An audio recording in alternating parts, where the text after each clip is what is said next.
Hey, what is going on, everyone? It's me, Mr. Mario, and welcome back to another episode of Mario's Minutes. In case you do not know, this is a podcast I do here monthly in two forms.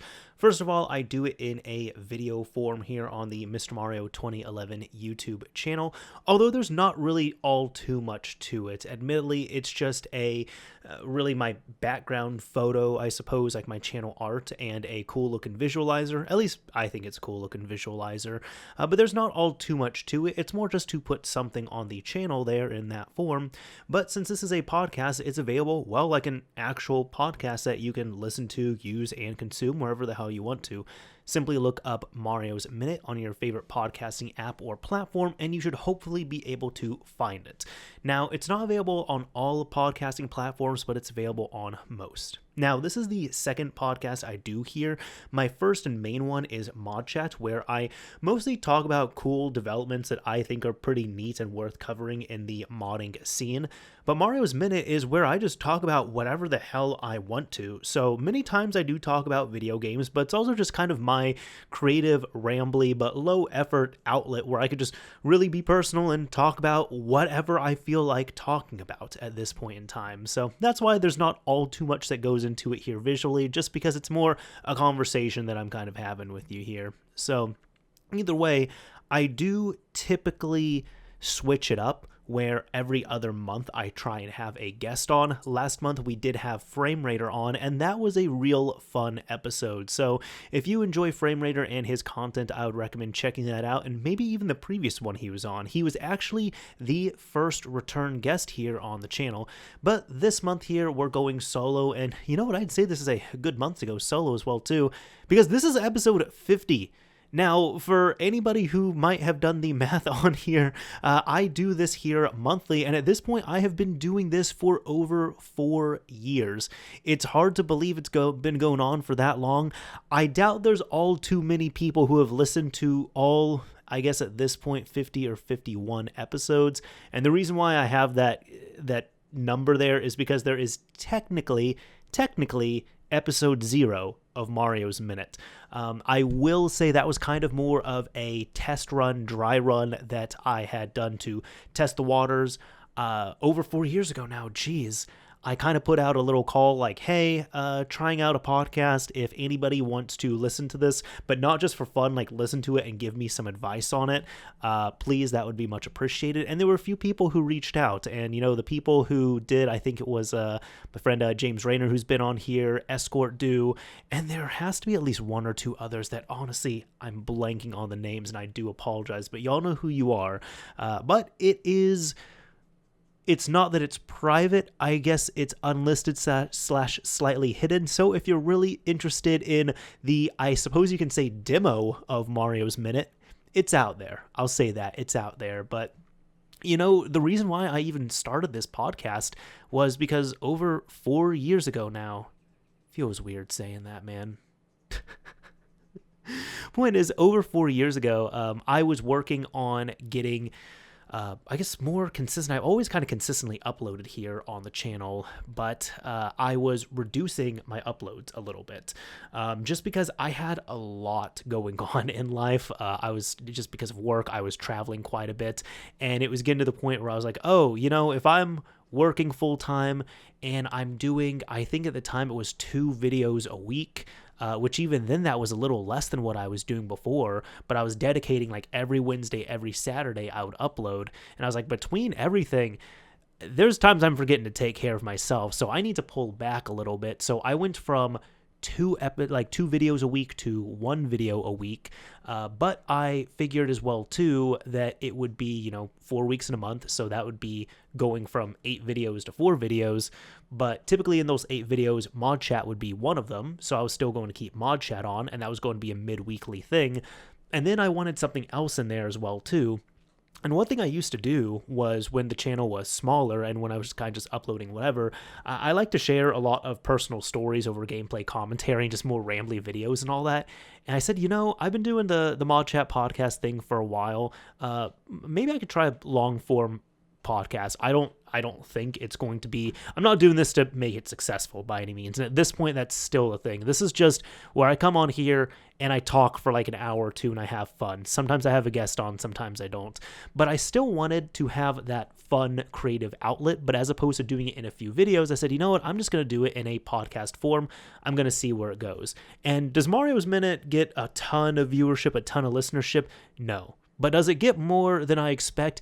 Absolutely it does. Like, absolutely it does. I have like a very low standard in regards to like the return for Mario's Minute. So if anybody says like, oh, this doesn't get that many views, I'm like, it's gotten a lot more views than I've expected. And it's never been like that for me. It's more just, I still want to have my positive, I guess, public creative outlet on here where I can talk about whatever the hell I want to, kind of in this, public space as well too.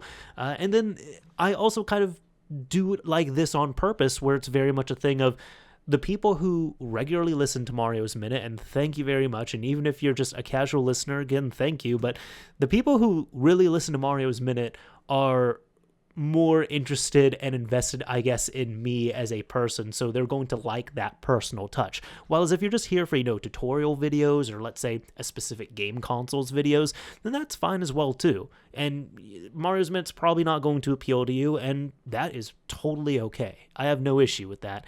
But either way, when I kind of had that all set up, I said I'm going to go from 8 videos to 4 videos a week. But per month. But I'm going to go to still have mod chat, so that's going to bring me to 5. And Let's Try Mario's Minute, that's going to bring me to 6. So overall, even though they're not strictly videos, I'm going to go from about 8 uploads a month to 6 uploads a month. So it's not going to be a huge hit. And I did take a little bit of hit in numbers and everything, but honestly, I was able to get a lot of my time and sanity back, which really helped out. So that's kind of the beginning of why I started Mario's Minute. And the reason why I continue it is because I enjoy this. I like getting on here and just talking about whatever the hell I want to for an hour or two. I like bringing on a guest and doing the same thing as well too. And I guess this is something, even when I have guests on, that people will say, and I never really try to correct it because I'm like, well, this isn't really what I'm going after, but I also understand this kind of the common ground. It's not meant as an insult. There will be people who say, oh, I really liked that interview with this person or that person. I'm like, that's cool, I appreciate it, but I never look at this as an interview. Now, I have done at least 2 interviews here overall on the channel, but it's never been on Mario's Minute. I've always even told my guests, I've said, this is just, I just want to shoot the shit with you. I just want to talk. I just want to hang out. I think it will be a good time. And we're going to have some topics, but we'll go loose on them. And honestly, this is just going to be a conversation between 2 friends that we're going to have recording in the background. That's all there is to it. It's super low key. It's going to be super, I guess, personal as people want it to be. Some people want to share more than others, and that is totally fine. But yeah, it's something that I have fun with. And again, even with the people who listen, the people who view, it's more than I expected. And again, I thank you so much for that. But the people who do listen and watch this really like it, really fuck with it, really enjoy it. And because it is such a personal project to me, it means so much more in that regard. So I do truly mean it, and I say thank you. But I'm surprised I got up to 50 episodes. I got here a lot quicker than I expected. So could we do another 50? Let's see. But I don't think I'm going to be ramping up any production on here. By that, I mean I'm not going to be doing 2 or 3 episodes a month of Mario's Minute. No, it's still going to be a monthly thing. So in about 4 years, we'll see if we're talking about this on episode 100. I'm not sure if we'll be, but let's just see where it goes. So thank you very much to everybody who's been listening, whether you've been listening for the past 9 minutes or if you've been listening to a few episodes. Thank you very much. And if you still want to stick around, fantastic. If not, it's all good. I thank you for hanging out here so far. But either way, let's get into something, technical but personal here. And this is something I just finished resolving, right? You can probably hear in my voice, I am a little bit tilted by this. So a few years ago, I got a Samsung QLED TV. I did not get an OLED, I got a QLED, and I did some research on this as well too. I was upgrading from a 55-inch Vizio, and this Vizio was always okay. Like, it was technically a smart TV, but it was kind of lacking in the smart features. It only had one port to 4K 60. It didn't have HDR. The TV just wasn't really that good. The black levels were not great on there either, which was disappointing because my first nice TV I ever really splurged and got myself, I still have to this day. It is a 42-inch Vizio. It's fantastic. I love that thing. And my thought process was, if I can get this TV but in 55-inch, I'm all good. And that wasn't the case. Unfortunately, the TV is bigger, but it's a downgrade. So a few years ago, I want to say it was about 4 years ago at this point. Yeah, because I got it 3 years ago. I got it in 2019. Yeah. The TV had just annoyed me enough over the maybe 3 years that I owned it that I said, you know what? I'm okay with the size. I don't need anything bigger than a 55-inch.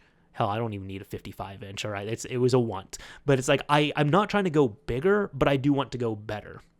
So I ended up looking up TVs, and I've always loved the Samsung lineup of TVs. I've always loved the image. I thought they were great. I've loved the features on them. I know at this point now, everything changes over several years, but I know the LG, I think it's the CX series, is really hailed as like the good shit right now. But either way, I was more than happy with Samsung, what I'd seen and what I experienced. And it was kind of like when I upgraded my camera on my channel. I had thought of getting a nice camcorder, and then I looked around, I was like, every camera I see on YouTube, the ones that impress me are DSLRs. And at that point, I was so new, I didn't even know you could record video on a DSLR. I thought those were only for photographs. So upgrading to that was real nice. And then, over a few years, I upgraded to a second DSLR. But that was the type of thing I wanted. And that was kind of how it was for TVs for me. It was always, Samsung was always the screen that impressed me. It was always a screen that impressed me in terms of features, in terms of, how it looked and everything. So I was looking for a Samsung TV. I wanted to splurge a little bit as well too. I was trying to treat myself, okay? So I found I wasn't going, OLED. I was going QLED. Because that's it. I was going QLED on there. So I found the QLED lineup seemed to fit within my budget, seemed to, tick all the boxes I was looking for. And then funny enough, I was able to actually save a little bit of money because I was looking around and it was hard to get this particular model, right? But I found like the right make and model, the right price for myself, but it was the 2018 model. And I was buying this in 2019. And the reason why I didn't buy the 2019 model is because I actually did a comparison. I was looking on Rtings and I was doing a comparison, and the 2019 model was actually scoring lower.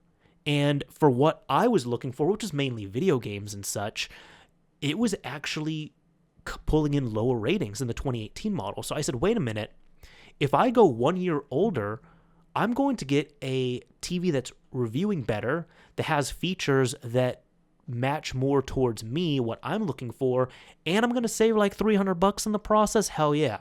So it was on Amazon. I bought this. I got it shipped. I was super excited. What do you know?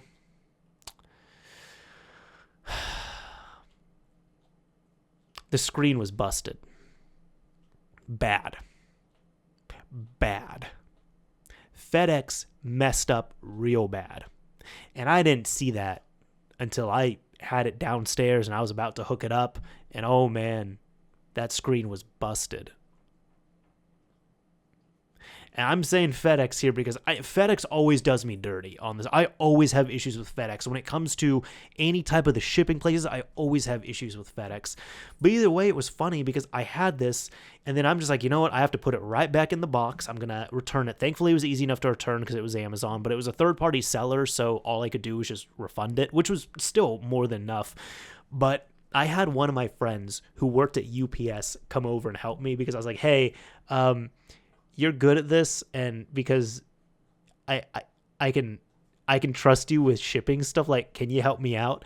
And it's funny because she even told me, she's like, yeah, you don't really ask for help all that often. So I figured when you're asking me, yeah, it's something big. And she helped me pack that thing back up, tape it up like a pro. She had her car all set up. We got it slid in there. We ran over to a UPS store. We returned that thing back. I think because I didn't, print off a label at home, I think I had to pay like $5 or something to get it printed there, but whatever. And in the interim, they didn't have that many TVs left, but I took my chance. I said, I'm going to order a second one from the same seller. The second one, thank the Lord, thank the powers that be, came in beautifully. I checked it before I lugged it downstairs into my game room, but it was fine. Put it up on my entertainment center, hooked it up. Oh my God, that it was beautiful. It was beautiful. That was 3 years ago, right?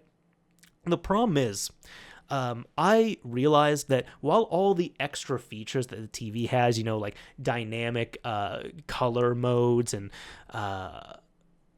like frame interpolation and all that fun stuff, like those are fun, those are cool, don't get me wrong, but I realized for me, I turn off a lot of those fancy features. I enable game mode, I turn off a lot of the extra features and the extra fluff that TV has to offer, because for me, I've kind of realized I just want the content, the visual content displayed to me as nicely as possible. Don't do any extra stuff. Don't try to make it look like it's running at a higher frame rate. Don't mess and manipulate with the colors. Don't give me a dynamic mode and all that stuff. Just take the image that's there and show it to me nicely. That's really what I'm wanting at that point. So that's how I've been rolling with this TV. But there's been one issue that has just kind of ate away at me for the past 3 years. And I'll demonstrate it to you, right? Or I'll explain it. So imagine you're watching a movie. It shows up most in films. Imagine you're watching a movie in widescreen where you have the black bars at the top and the bottom of the screen because it's not taking up, the full frame, just with the aspect ratio, just imagine that, right? So those black bars should be just solid black. Now, there's a lot of films and even games I'll just enable subtitles on. I've gotten a bit used to that recently.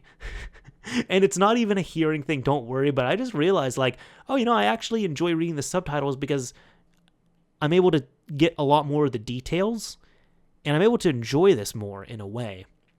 Now, imagine every time the subtitles pop up, the entire screen, the brightness kind of ends up adjusting because of that, because of whatever's on screen. So if, for example, you're watching a dark film, then the screen will just naturally get darker. But then if you're watching that dark film and there's white subtitles at the bottom, the entire screen brightens up.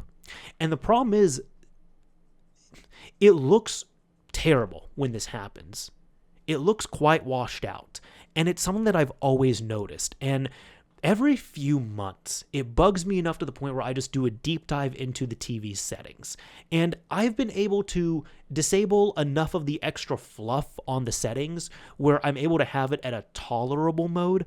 But then every few months, just something will happen and I'll just get annoyed again. And just recently, a few days ago, my annoyance just hit, it finally just broke. It finally broke. And let me be clear. This shocked me because it's not a setting that is in the regular settings on the TV. It is not a defect. There's nothing. I have it on the highest firmware. What I'm saying is the TV was working as expected, which made it even more frustrating. But I just started looking things up. I was watching the new Texas Chainsaw Massacre, which, you know what? For what it was, I enjoyed it. If you just kind of turn off your brain, don't take it too seriously. For what it was, a 2022 version of Texas Chainsaw Massacre, I appreciated it for what it was. That's besides the point, though. This is a good example because my girlfriend and I were watching this, and I just started getting annoyed watching this. Not because of the film, but because there's so many dark points in the film, and you have these subtitles on the bottom that I had enabled, and it would just brighten up the entire screen.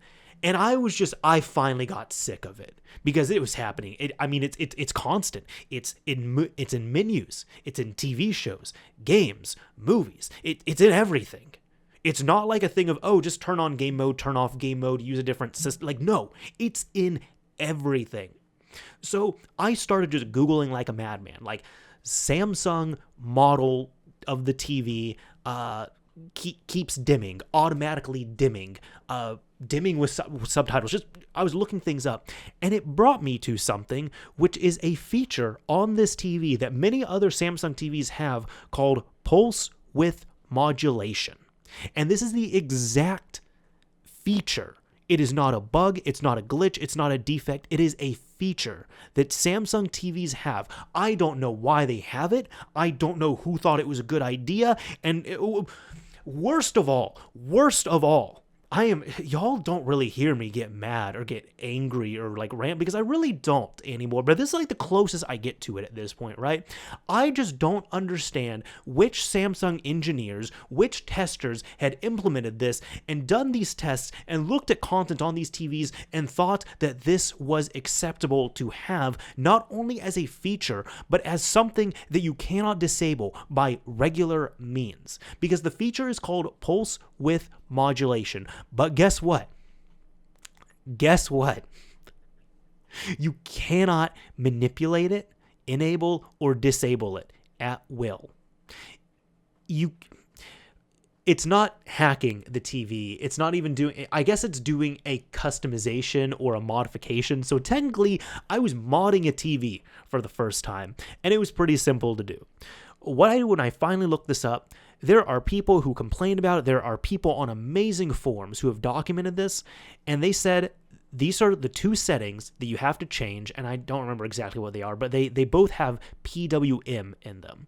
But to get to those settings, they are buried and buried and buried. And they're even buried further because you have to access the service menu on the TV itself, not the regular menu, not the settings menu, not the options menu, the service menu. Now, to do this, at least on my TV, you have to look up, your Samsung. Like for this, it was like Samsung TV service mode. And there's like 8 different ways to get into service mode depending on your TV. On mine in particular, you have to get like the full remote that my TV did not come with, by the way.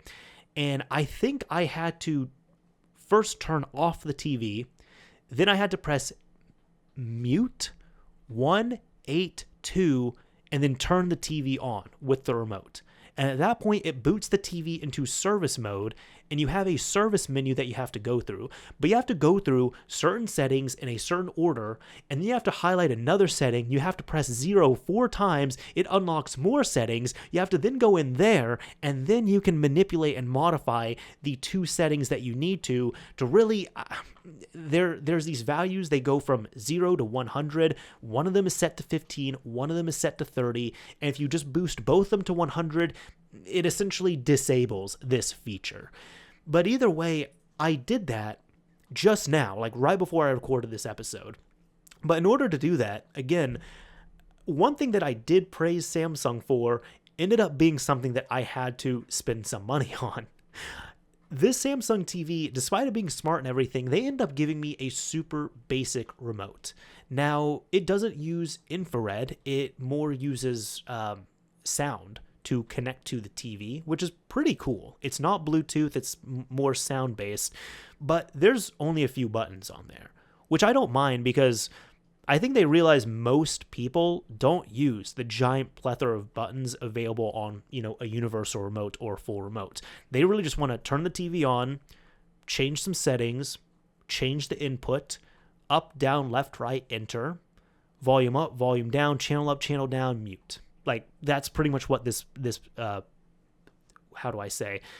remote does. And I've been more than happy with it. But I had to go and buy like a full Samsung remote, like one that has every single button on it, every single feature, has a full number pad on it. And from what I understand, I think these remotes are more expensive. They're like close to $100. Now, Thankfully, I found one on Amazon. It says it's Samsung. I don't think it's Samsung, man. I'm pretty sure it's a clone, and it just says Samsung on there. But point is, it was linked. It was recommended. It was like $15. I bought this thing, and I will tell you, that is the best $15 I spent on this TV, because I excitedly, once I got it, I put some batteries in, I ran over to my TV. I tried the first option to get into service mode. Didn't work. I tried the second option, which I just explained to you all, and that worked.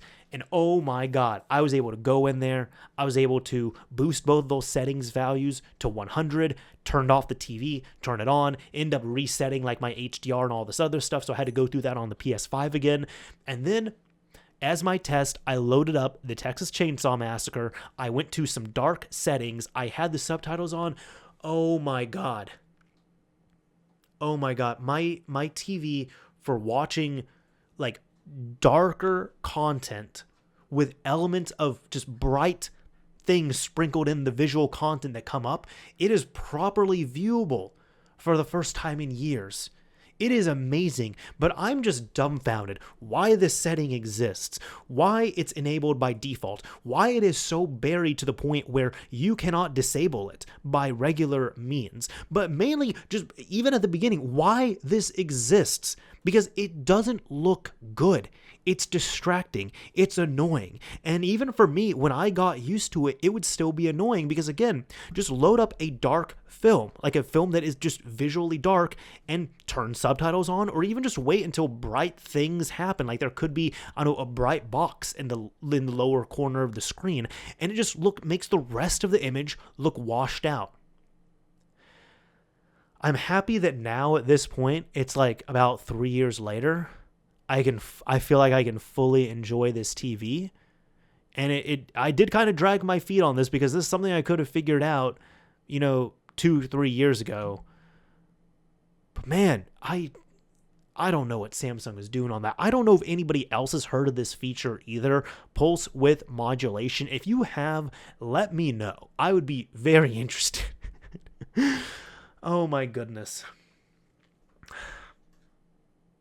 I'm just disappointed. I mean, I'm happy it's where it's at now, but I'm disappointed overall. So, even more disappointment. I want to talk about the Wii U and 3DS eShops being discontinued. Now, I am pulling this up from Nintendo's customer support, and I'm just going to read this here. This is for the discontinuation of the eShop, and this applies to the new 3DS, the new 3DS XL, the new 2DS XL, the 3DS, the 3DS XL, the 2DS, the Wii U Deluxe, and the Wii U Basic.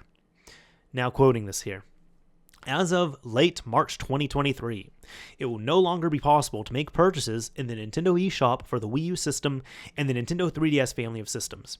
It will also no longer be possible to download free content, including game demos. Furthermore, as this date draws closer, related services will cease to function. As of May 23rd, 2022, it will no longer be possible to use a credit card to add funds to an account in the Nintendo eShop or the Wii U, the Nintendo eShop on Wii U or the Nintendo 3DS family of systems.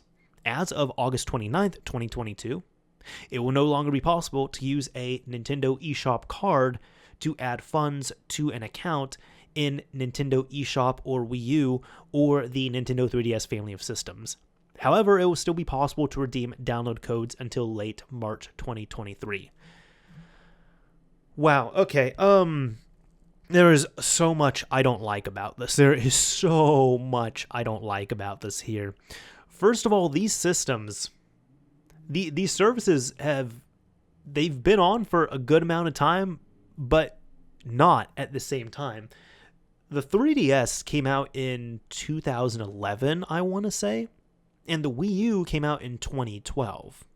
So this is, 11 and 10 years respectively, we're getting this announcement.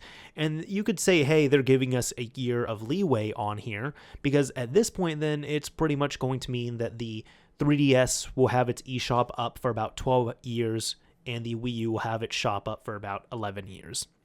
But that's not fully the case. Just because, let's even take out the whole credit card functionality on there.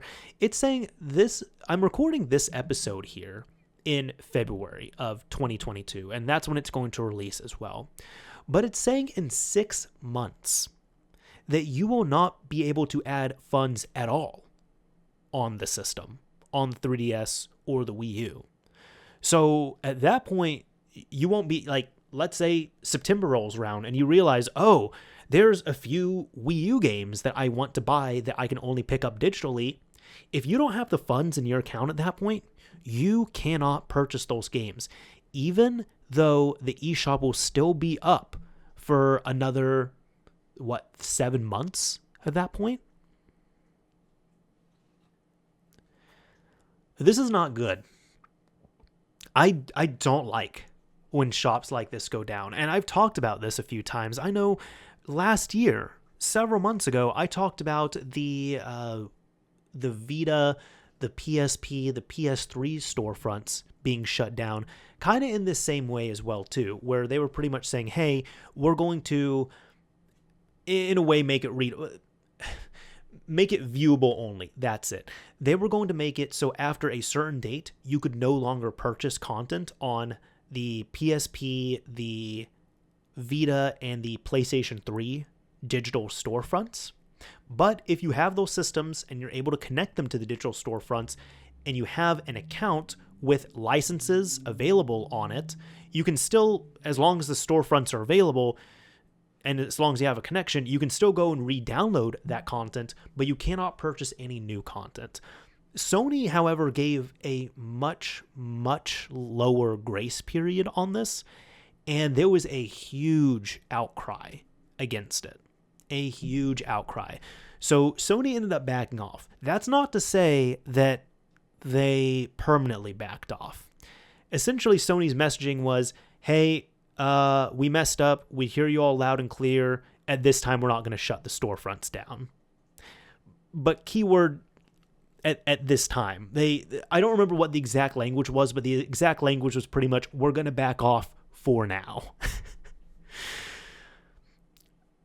Nintendo's not going to do that. I'm going to say that directly here. Nintendo's more set in their ways here. And when they're saying here, hey, May, August, March 2023, they are going to stay firm on those dates. So at this point, if there's any content, any digital content they're wanting to purchase on the 3DS or the Wii U eShops, you better do it now. Like, you better do it now, because as we're going to get closer to these dates, I'm sure there's going to be more content that's going to be delisted, and there might be even some more issues that are going to crop up in regards to trying to add funds or trying to do purchases. So that's why I'm saying, even if you're listening to this right now in February and kind of at the back of your head, you're thinking, oh yeah, there's this digital title I want, but I have until May or I have until August to do it. No, if I were you, I would purchase that right now. A lot of people have brought up preservation on this as well too. And I'll never downplay that. I do think that this is bad for preservation, but I don't think this is directly preservation. I will say officially and unofficially, these are preserved. Unofficially, probably not everything, but a large majority of these libraries, these digital libraries, are available in unofficial ways, illegal ways, piracy, right?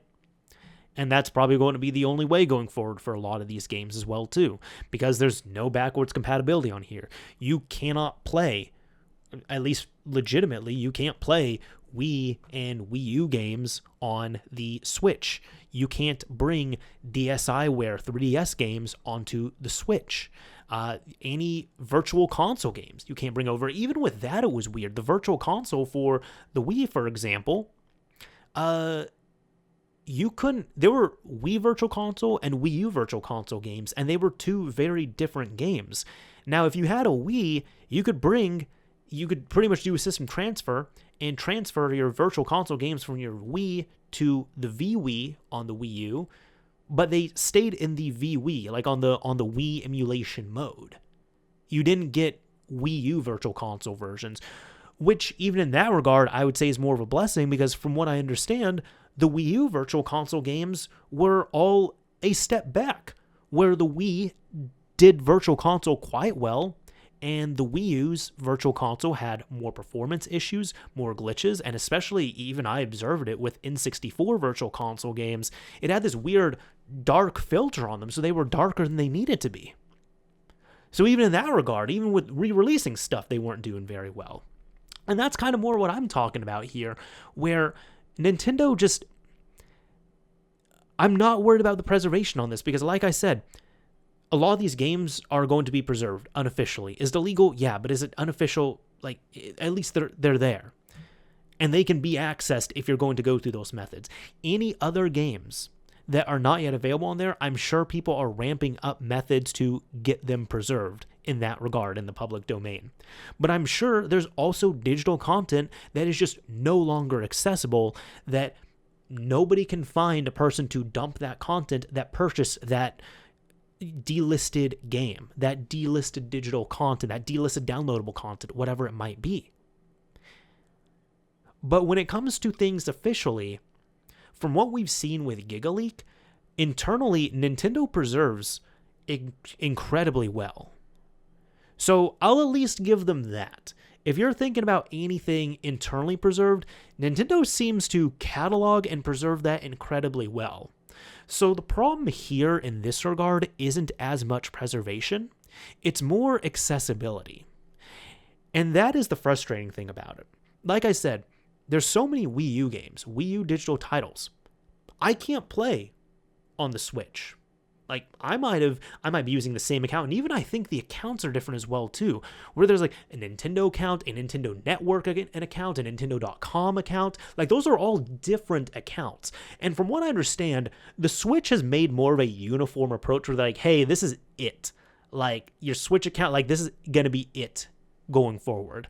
But even on things like this, I know the 3DS, for example, your games, even though you can have an account, an eShop account, I guess a Nintendo Network ID, like on the 3DS, it's not like a gamer tag, where, for example, I can go out right now, and this is nice as well too. I can go out right now to Craigslist, pay $50 to get an Xbox 360, hook it up right here, pray it turns on, and then download my gamer tag onto that system, go through my digital library, and start re-downloading stuff on there.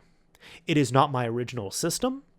It is not a system that even has my licenses saved to it unless I designate it as a home console. And it is, again, a console from 2005 at that point that I'm taking online in 2022, and I'm downloading content onto it that I've had on my account that I've had since 2007? Yeah, that sounds about right. I can't do the same with the original Xbox, but I can even use that account on the Xbox One. I can use it on the Xbox Series. I can use it on PC. The point is, that stuff is still accessible. Now, there's going to be games that I would want to purchase for 360, and I can't. Or, this is disappointing too, there are some games that I might have on my digital download list, but for whatever reason, just over... kind of just a side effect of it being so many years old, games being delisted, content being delisted, I might not be able to download them. That is disappointing, but the point is, it's mostly accessible at that point. And that's not even counting the backwards compatibility. If there's content that I purchased on the 360, let's say in 2008, and I still have the account to it, and it's backwards compatible, I can pick up an original Xbox One VCR model. And if it's on backwards compatibility, I can download that content onto there. I can go out and get the latest Xbox Series X and do the same thing on there. So there's so much content that is accessible, whether it's going to be emulated through backwards compatibility, or if I have to go out and pick up the original content, sign into my account, and play it on there. On the 3DS, for example, you can't do that. If I have access to my Nintendo Network ID, and I go out and I pick up a new 3DS, and I sign into that on there, I don't have the games that I purchased on my old system that I might have, flushed down a toilet, or it got lost at a rest stop, or it broke, or I gave it to a family member, whatever it might be. Even though there might have been an account on there that I purchased games through, the licenses for any of the content that I picked up are tied to the system. So the only way I would be able to bring over any content I previously purchased, let's say 5 years ago, is if I still had, let's say, an old 3DS that had all that on there that worked, and I did a system transfer over to my new 3DS that I just picked up. That is the frustrating thing. That is the infinitely frustrating thing when it comes to Nintendo and accessibility. It's not only needlessly complex on these systems here, and like I even said, I brought it up earlier with the Wii content transferring from a Wii to the VWii on there, but even so, let's say with the Wii eShop, or I guess it was just the Wii Shop channel, that's what it was. It wasn't even the eShop, it was just the shop channel. That even went down as well too. But let's say there was a game, an N64 game that I wanted to pick up, and I wanted to do it completely legitimately, right? I didn't want to pay for a used copy of it because I wanted to play it on the Wii U. It has HDMI and everything, it works out. Well, there might be a version of it that's quite good on the Wii Shop channel, but the Wii Shop channel went down several years ago. This is all in recent history as well too, by the way. This has all happened in the past decade, at least. We've seen original Xbox Live 1.0 go down. We've seen the Wii's shop and the Wii services go down. We're now going to see the eShop for the Wii U and 3DS go down. But let's say with that N64 game, I'm saying, you know what? I'm going to pick it up legitimately on the Wii U's eShop. I'm going to get a worse version mainly because of the black filter on there. That's not even including any of the other issues that might come up in terms of compatibility glitches, any of that other not fun stuff. So I'm locked out of a better version, and I'd have to go with a worse version on here. But even so, some people might be saying, well, this is just more of a reason to, have these come over to the Switch. There's no backwards compatibility on here. There's no guarantee these games are going to come on here. There's going to be, what I'm saying is there's so many games that are not only native to the 3DS and the Wii U, but might be even backwards compatible on those systems. For example, DSiWare games that you can still get on the 3DS, Wii games, there were even, some DS games, I suppose, that you can get on the Wii U. There are so many games like that are going to die with these eShops when they're not made accessible, they're not made purchasable anymore. Because a lot of that content will never make it off those shops. I can guarantee that. You will never see most of this content on the Switch, or even the Switch's successors. I don't have too much else good to say about it. I really don't. And I think it's disappointing that you can see the competition with Nintendo have older systems that are staying up for longer. You have here with the PlayStation series, you have the PS3 storefront is still up. That system came out in 2006. You have the Vita storefront still up. That system came out in 2011, 2012? So that's about as old as the Wii U, the 3DS. And mind you, Sony did try to cancel those systems, right? To cancel the Vita and the PlayStation 3 storefront and the PSP as well, too. The PSP, though, I was a little bit more lenient on it. And actually, I think that even went down. And I think I even gave them a little bit of a pass on that because I was like, hey, yeah, so from what I understand, the PSP storefront has been crippled for years already, but even so, just because of the technical limitations of the old hardware versus new networking hardware that most people have, most people cannot connect their PSP to their modern day routers. So it's not that I'm supporting the PSP storefront going down. It's more so that the environment around the PSP has kind of locked the storefront away from it. But the Vita is still pretty easily accessible. The PS3 still pretty easily accessible. So I'm happy that those have stayed up. Like I said with the Xbox 360 came out Jesus Christ, it came out almost 20 years ago. Okay, I'm getting old. It came out almost 20 years ago. And I can still, like I said, grab my old system, find a system on the side of a road, assuming that it works, assuming it's not banned, get it connected online, create a new gamer tag if I want to, and pick up all that stuff. Now, do I think that Microsoft is going to shut down the 360 services at some point? Absolutely. I don't think it's going to be anytime super soon, but I think it's going to happen. Do I think that Sony is going to shut down those services for the Vita and the PS3? Absolutely. And I think that's going to be sooner rather than later. But Nintendo seems to close up stuff real quickly, and there's no way going forward on a lot of this content, especially with that backwards compatibility stuff on there. That was also another thing that was frustrating with Sony as well too, which a lot of people were vocal about. They said, hey, this is like the only real good way, like the Vita is really the only real good way to pick up digital PSP games, digital PS1 games, even on the PlayStation 3 side. Same thing there. Not as much PSP, but more digital PS1 titles. Digital PS3 games, of course, because those aren't backwards compatible on the PS4 or the PS5. And I believe the shop on PS3 has more PS2 games on it digitally than the PlayStation 4, PlayStation 5 shop does. Even so, if you try and purchase now, like if you have a PS5 and if you try and purchase a PS2 game on there, they make it kind of difficult. I recently picked up a PS2 game on to use on the PS5, and they were really pushing.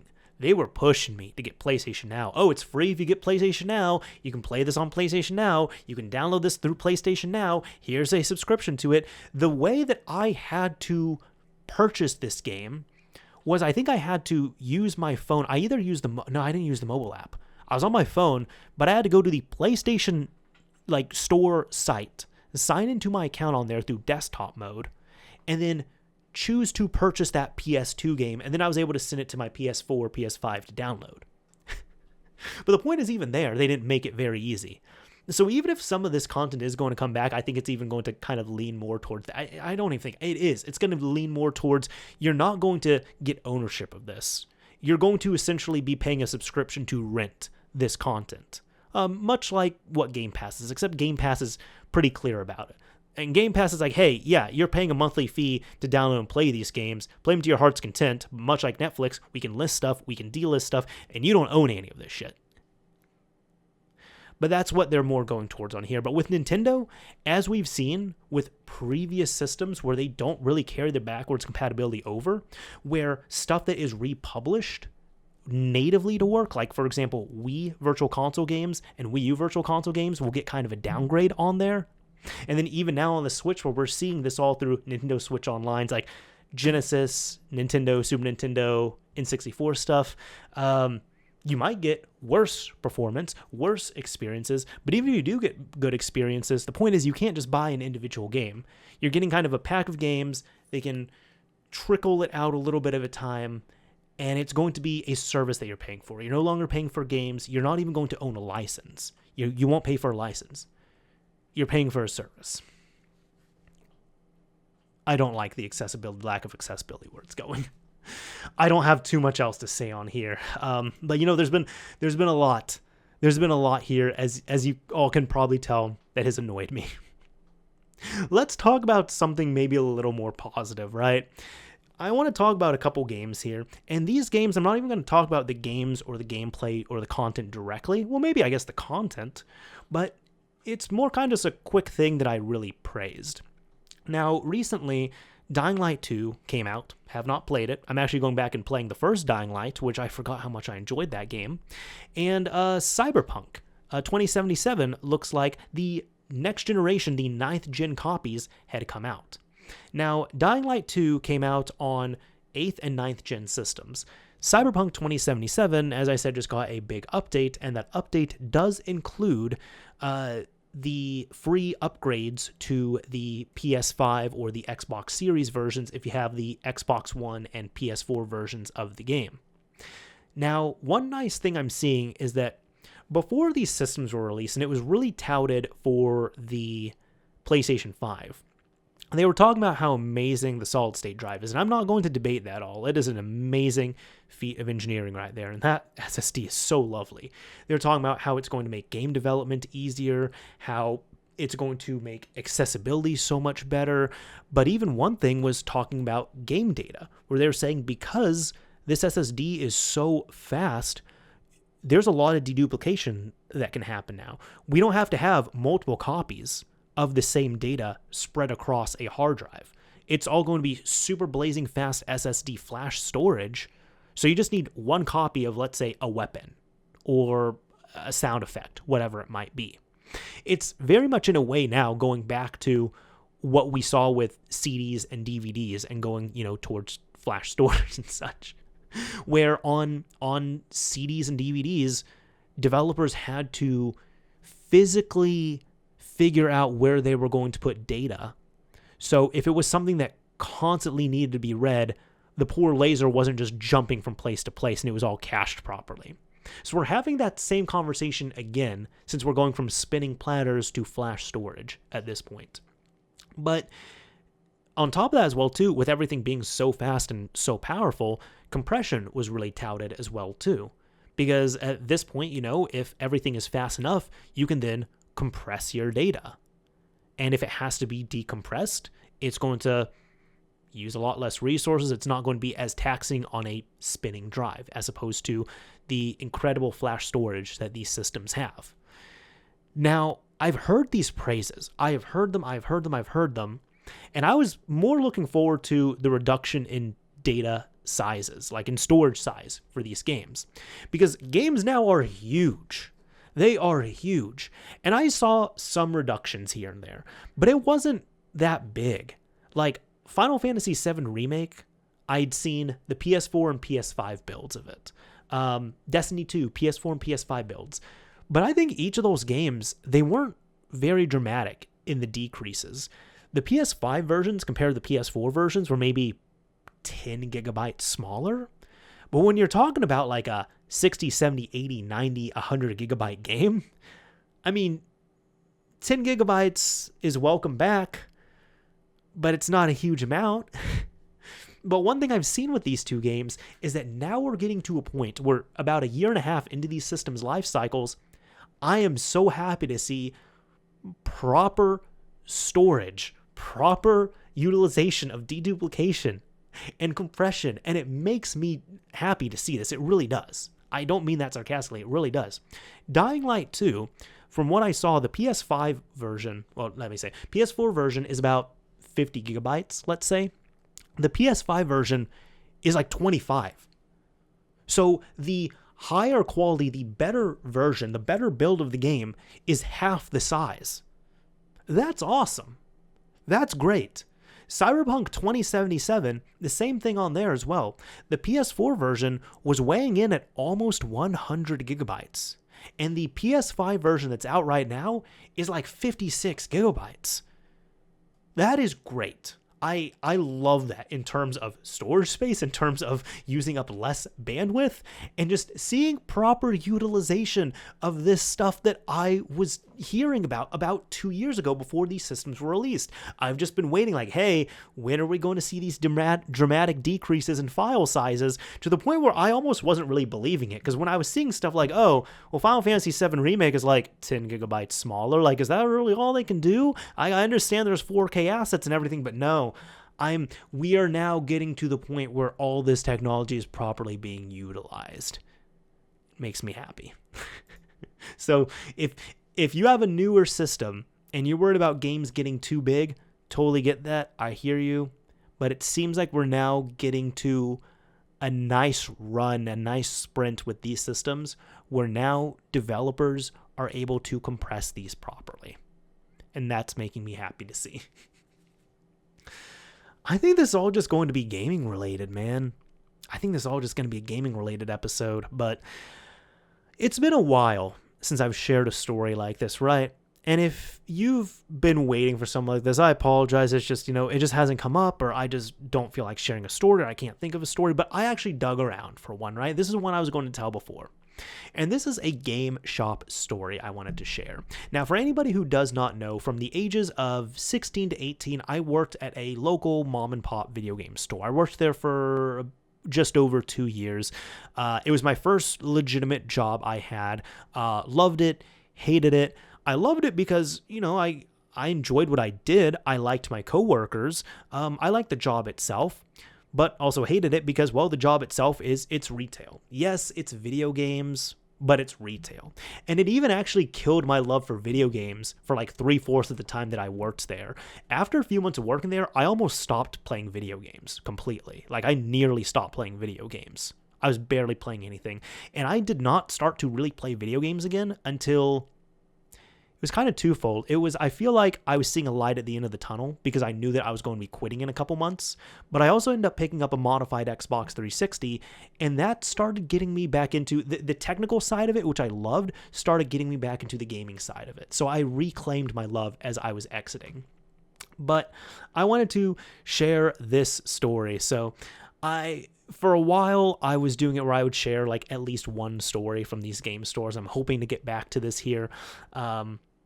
But this was about the time where the police were called because one of my coworkers was way too slow to open up the store. So I'm pretty sure, I can't remember. I honestly can't remember if I shared this story. So if I did, you know what, it might just be a greatest hits, I guess. But if you didn't, or if you didn't hear it, then hey, you know what, this can be a fun one, I guess. So what happened was we had 2 stores.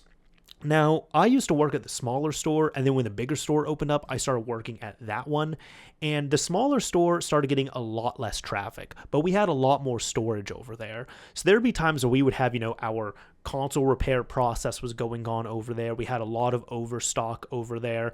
Then if we got good content and good games, good movies, good music over there, we would typically bring that over to the second store because it would sell much faster. It would move much faster. Now, there was a whole process where if you had keys to the store, you would open up the store. And my manager and I, when we worked at that first store, we pretty much like made a game of it where he would unlock the door. He's like, okay, are you ready? Said, yep. He would open up the door. We would hear the alarm beeping. He would sprint to the back of the store as fast as he could, open up the back room, enter in his PIN code, and it would disable the alarm.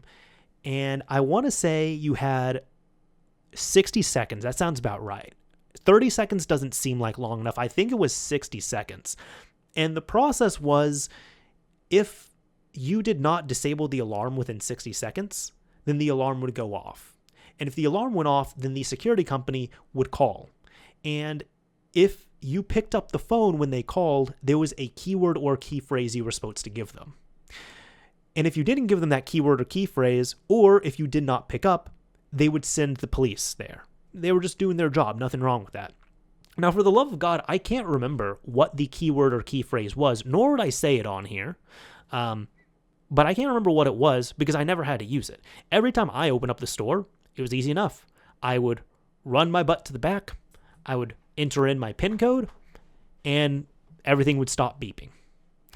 Now, there was one girl who she was a couple years younger than me, I want to say.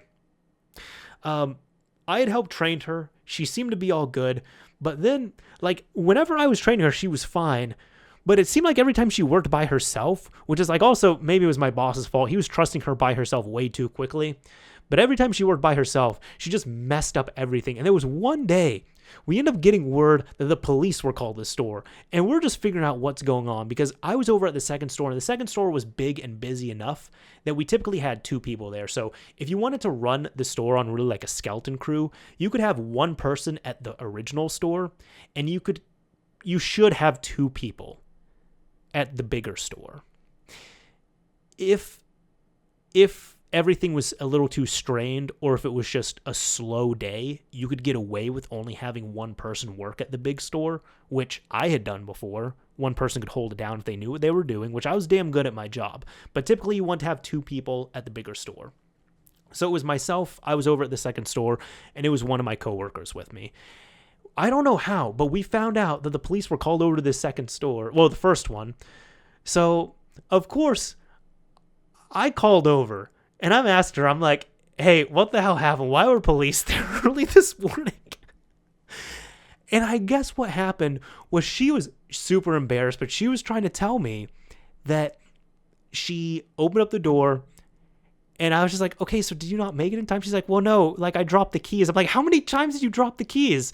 I think she dropped them like 3 times. I'm like, okay, so you dropped them like multiple times, but you weren't running, you weren't jogging, you were walking. Like, how slow were you walking to the back?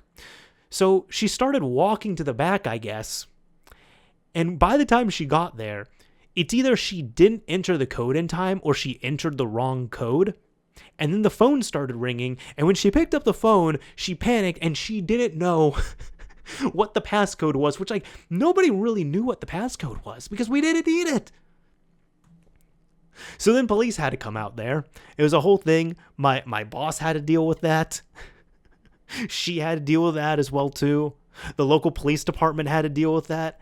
There was just way too many resources over her dropping the keys like 3 times. And I just remember, like, we're just all laughing about it. It was like myself and one of my coworkers, and we're just kind of like laughing as she's telling me, because I'm just like, how did you, like, we've trained you for this. How, nobody has ever done this in the store. Like, nobody. Again, like, okay, you run to the store. If you don't choose to run, walk. But, like, how slow was the walk? Like, and then you just coincidentally keep dropping your keys. And okay. I think the only other time the alarm really would have gone off like that was the time that store was broken into. But I'm going to tease you all with that because that is a story for another day and for another episode. We're clocking in at about 1 hour here, so I'd like to kind of wrap this up here. But, I could say this real quick, I guess. Yeah, before we wrap this up here. Typically, I also talk about what games I'm currently playing. So I've talked about this a little bit here, but the games I'm currently playing, I ended up just spontaneously picking up Puyo Puyo Tetris 2. Now, I've only seen the first one played, never actually really played it. And I've never really been a big Tetris person. I have major respect for it, but just never been super into it. But I saw it was on sale for $10 physically, and I decided to pick it up. And I didn't pick up the first one initially because I was like, well, it's Puyo Puyo Tetris. Like, it's a series, but it's not like I need to play the first one.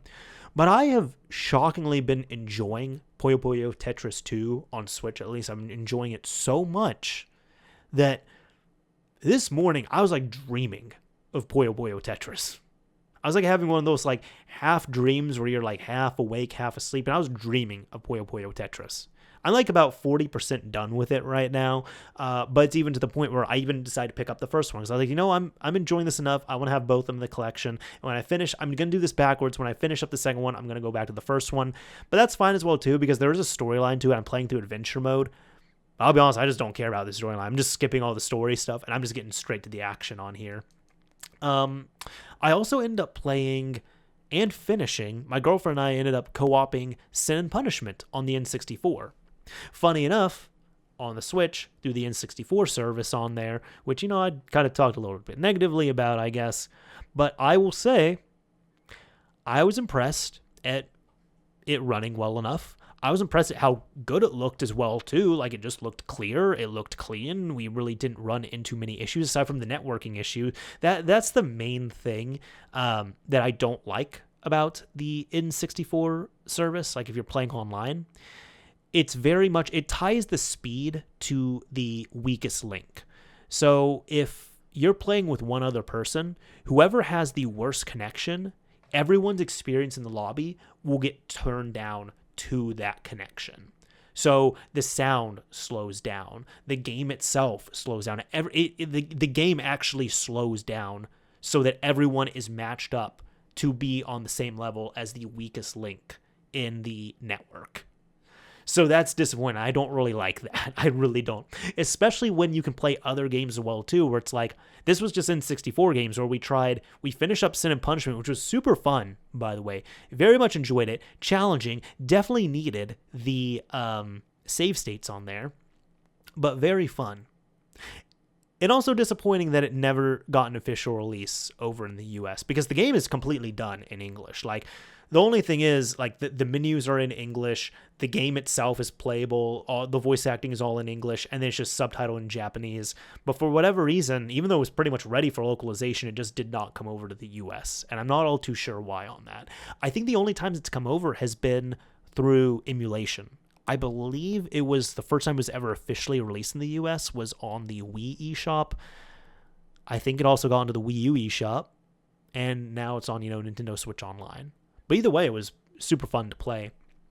But Mario Kart 64, we've been playing that as well, too.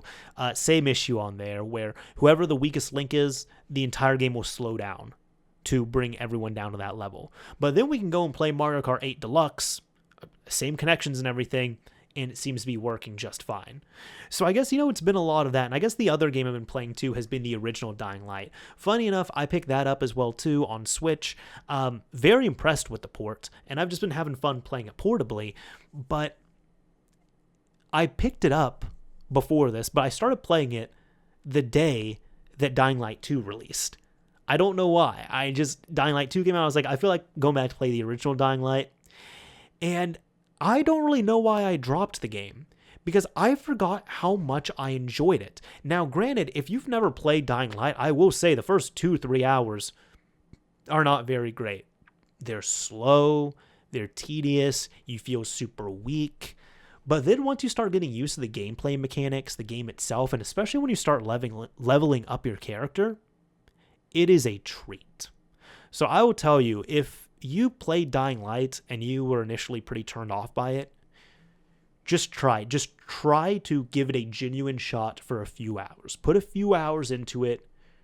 Maybe even after you put a few hours in, save, go to sleep, give it another shot the next day, pick up after your save. And you'll notice as you get used to it, but as more of the game opens up, as you get more abilities, as your character becomes stronger, it is a true joy, and it is a treat with all the parkour, the combat, the environment, everything. I love the first game. So yeah, that's about it. They're kind of just appending this here at the end, but that's also something I always talk about, where just talk about the games that are currently being played. Now, for the final thing here, let's go ahead and actually wrap this up. Let's wrap this up. And the way I like to wrap up these episodes is I like to pick a keyword or a key phrase. And if you use this keyword or key phrase in the comment that you leave on the YouTube upload, then I'll know that you've made it to the end. So if you're one of those people who you're listening to the podcast version, don't worry, you're not excluded on here. If you're listening to the podcast version, go ahead and make your way over to the Mr. Mario 2011 YouTube channel and leave a comment with this keyword or key phrase. And usually I just use a word of something that I'm seeing on my desk here. But let's use the word coaster. Do you like roller coasters? Do you hate roller coasters? Are you one of those people where you would use failed burned CDs and DVDs, like bad burns, as drink coasters? Do you like collecting drink coasters? Have you 3D printed your own drink coasters?